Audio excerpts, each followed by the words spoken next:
Hey guys, बहुत बहुत स्वागत है आपका हमारे यूट्यूब चैनल पे।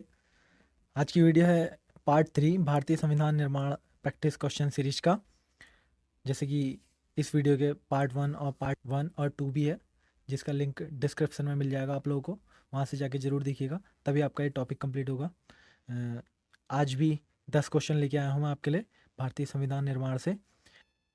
ये वीडियो उन सभी स्टूडेंट के लिए है जो सिविल सर्विसेज की तैयारी कर रहे हैं, इसके साथ साथ यूजीसी नेट राजनीति विज्ञान की तैयारी कर रहे हैं, और एसएससी और इसके साथ साथ अन्य एग्जामों की जो तैयारी कर रहे हैं छात्र, उनके लिए ये वीडियो बहुत इंपॉर्टेंट है पॉलिटिकल साइंस की।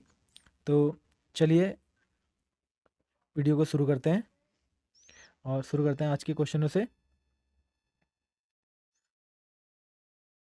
तो क्वेश्चन नंबर 21 है आज का। संविधान की मांग सर्वप्रथम 1895 ईस्वी में तिलक के किस विधेयक में परिलक्षित होती है? इसका ऑप्शन ए है स्वराज विधेयक, ऑप्शन बी है पत्राचार विधेयक, ऑप्शन सी है स्वतंत्रता विधेयक, ऑप्शन डी है ये सभी। तो जो इसका राइट आंसर है, इसका राइट आंसर है ऑप्शन ए। ऑप्शन ए इसका राइट आंसर है। ठीक है, तो जो संविधान की मांग जो सर्वप्रथम 1895 ईस्वी में तिलक के किस विधेयक में परिलक्षित होती है, वो है स्वराज विधेयक। नाम याद रखिएगा आप लोग, स्वराज विधेयक। ठीक है, सिंपल क्वेश्चन था। बढ़ते हैं नेक्स्ट क्वेश्चन की ओर। अगला क्वेश्चन 22, वर्ष 1922 में किसने कहा था भारतीय संविधान भारतीयों के इच्छानुसार होगा? इसमें ऑप्शन ए है बाल गंगाधर तिलक, ऑप्शन बी है लाला लाजपत राय, ऑप्शन सी है महात्मा गांधी, ऑप्शन डी है के एम मुंशी। तो जो इसका राइट आंसर है, इसका राइट आंसर है महात्मा गांधी। जैसा कि आप लोगों को पता होगा, संविधान बनने की पहल हुई थी वो 1922 से ही शुरू होती है। बढ़ते हैं अगले क्वेश्चन की ओर। इस क्वेश्चन को आप नोट कर लीजिए, इसका आंसर है सी। ठीक है, महात्मा गांधी। बढ़ते हैं अगले क्वेश्चन की ओर।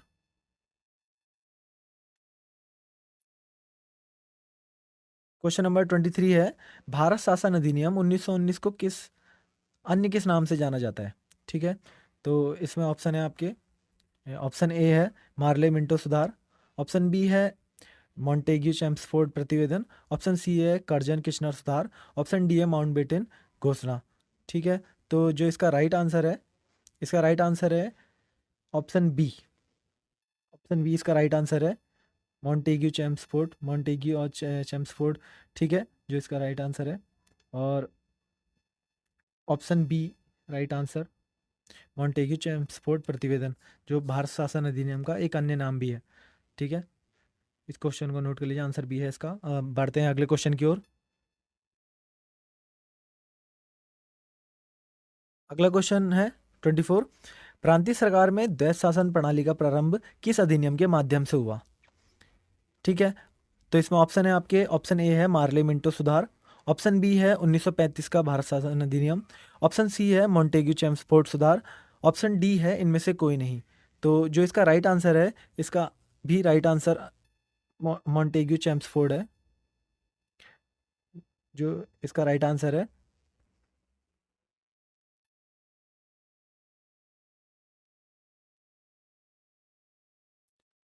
तो जो इसका राइट आंसर है, इसका राइट आंसर है ऑप्शन सी, मॉन्टेग्यू चैम्सफोर्ड। ठीक है, मॉन्टेग्यू चैम्सफोर्ड सुधार जो है वो प्रांतीय सरकार में द्वैध शासन प्रणाली का जो प्रारंभ हुआ था, वो मॉन्टेग्यू चैम्सफोर्ड सुधार के द्वारा हुआ था। ठीक है, इसको नोट कर लीजिए। बढ़ते हैं अगले क्वेश्चन की ओर। अगला क्वेश्चन है, द्वैध शासन प्रणाली की जांच के लिए कौन सी समिति बनाई गई थी? जो द्वैध शासन प्रणाली थी उसकी जांच के लिए समिति बनाई गई थी, आपको बताना है कि कौन सी, उस समिति का नाम क्या था। तो इसमें ऑप्शन ए है राधा कृष्णा समिति, ऑप्शन बी है मुदीमैन समिति, ऑप्शन सी है कृष्णा चिलैया समिति। ठीक है, और ऑप्शन डी है गोखले समिति। तो जो इसका राइट आंसर है, इसका राइट आंसर है ऑप्शन बी। ऑप्शन बी इसका राइट आंसर है मुदीमैन समिति। ठीक है,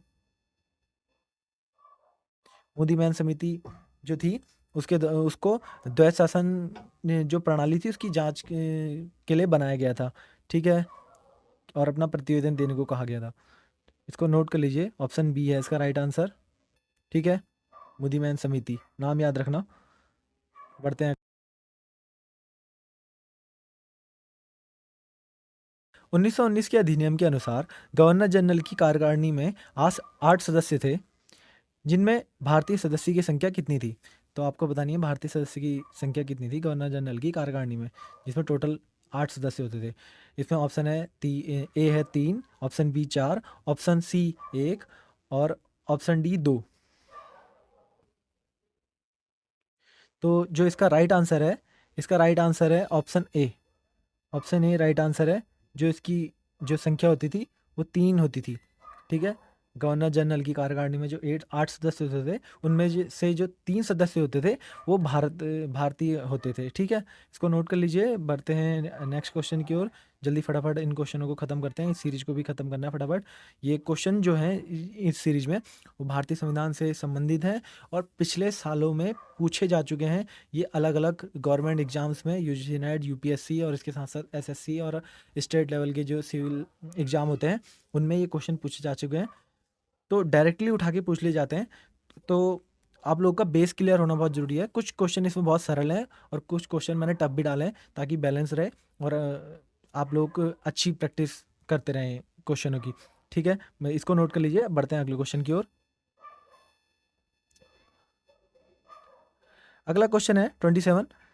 साइमन कमीशन द्वारा चुनौती दिए जाने पर भारतीय नेताओं को एक सर्वमान्य संविधान बनाने के लिए मोतीलाल नेहरू की अध्यक्षता में एक समिति गठित की गई, जिसके अन्य सदस्य थे। तो आप लोगों ने बताना है जो संविधान बनाने के लिए मोतीलाल नेहरू जी की अध्यक्षता में जो हमारे पूर्व प्रधानमंत्री पंडित जवाहरलाल नेहरू जी के पिताजी थे, उनकी अध्यक्षता में एक समिति गठित की गई थी। उसके और सदस्य कौन कौन थे, ठीक है। तो इसमें ऑप्शन ए है सुभाष चंद्र बोस, ऑप्शन बी है तेज बहादुर सप्रू, ऑप्शन सी है ए और बी ऑप्शन दोनों, ऑप्शन डी है मदन मोहन मालवीय। तो इसका राइट आंसर मैं आप लोगों को बताता हूँ। इसका राइट आंसर जो है ऑप्शन सी है। ऑप्शन सी इसका राइट आंसर है, ठीक है। तो मतलब सुभाष चंद्र बोस भी और इसके साथ साथ तेज बहादुर सप्रू भी, ये दोनों ही इस समिति के सदस्य थे।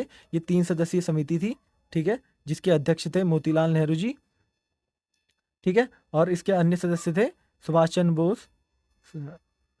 बोस और तेज बहादुर सप्रू, ठीक है। इसको नोट कर लीजिए, अच्छा क्वेश्चन है। Answer C, option C right answer है इसका, ठीक है। बढ़ते हैं अगले क्वेश्चन की ओर।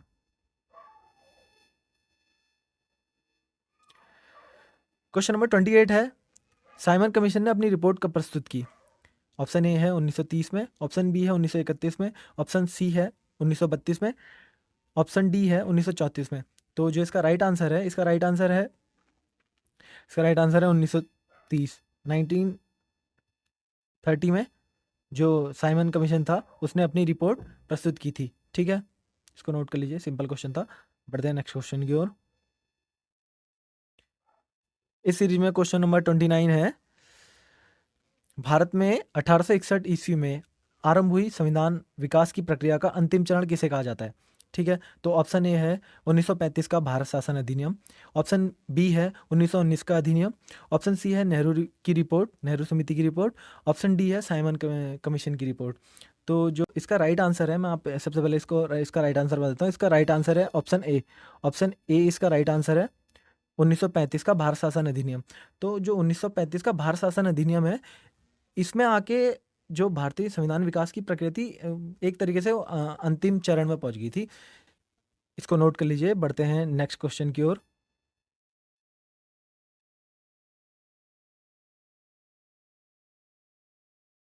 आज का हमारा लास्ट क्वेश्चन है, क्वेश्चन नंबर 30। 1935 के भारत शासन अधिनियम के प्रमुख प्रावधान थे, ठीक है। इनमें से आप लोग को जो 1935 का भारत शासन अधिनियम था उसके प्रमुख प्रावधान बताने। तो इसमें ऑप्शन ए है, प्रस्तावित संघ में सभी ब्रिटिश प्रांतों, मुख्य आयुक्तों के प्रांतों तथा भारतीय प्रांतों को सम्मिलित होना अनिवार्य था। ऑप्शन बी है, केंद्र में समस्त संविधान का केंद्र बिंदु गवर्नर जनरल था। ऑप्शन सी है, प्रशासन के विषयों को 2 भागों में विभक्त किया गया, सुरक्षित तथा हस्तांतरित, ठीक है। ऑप्शन डी है इसमें उपरोक्त सभी। तो जो इसका राइट आंसर है, इसका राइट आंसर है ऑप्शन डी। ऑप्शन डी इसका राइट आंसर है। तो ये ऊपर ये जो 3 ऑप्शन है, ये इसका मतलब ये सभी प्रावधान थे। उम्मीद करता हूँ आप लोगों को वीडियो पसंद आई होगी। तो वीडियो पसंद आई होगी तो वीडियो को लाइक करना, ठीक है। कमेंट करके बताना हमारी वीडियो आप लोगों को कैसी लगी, और इन वीडियो को अपने दोस्तों के साथ ज़रूर शेयर करना ताकि उनका भी प्रैक्टिस होते रहे।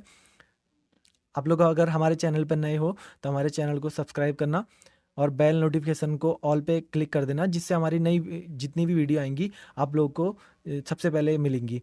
ठीक है, वीडियो देखने के लिए आप लोगों का बहुत बहुत धन्यवाद। Thank you.